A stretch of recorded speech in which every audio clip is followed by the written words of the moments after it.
நான் அகில இந்திய சேர சோழ பாண்டிய பேரரசு நிறுவனத் தலைவர் எஸ்பி பாண்டித்தேவர் பேசுகிறேன்.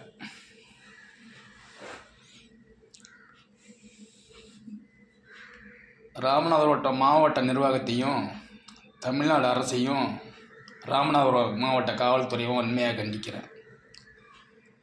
ராமநாதபுரம் மாவட்டம் உச்சிப்புலி கிராமத்தைச் சேர்ந்த காளிதாஸ் என்ற இளைஞரை ரொம்ப கடுமையாக தாக்கி அவங்க வீட்டில் இருக்கிற பொம்பளை பிள்ளைகளை காவல்துறையில் வேலை செய்யறான அந்த நாயிங்க பொம்பளை பிள்ளைகளை வாடி பொடின்னு மரியாதை இல்லாமல் பேசுகிற காவல்துறையை நிரந்தரமாக பணி நீக்கம் செய்யணும்.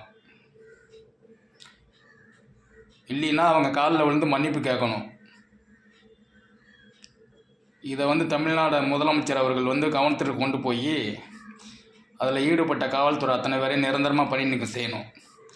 அது தவறினால் அப்புறம் தமிழ்நாடு அரசும் தமிழ்நாடு காவல்துறையும் விளைவுகளை பயங்கரமாக சந்திக்க வேண்டி நேரிடும்.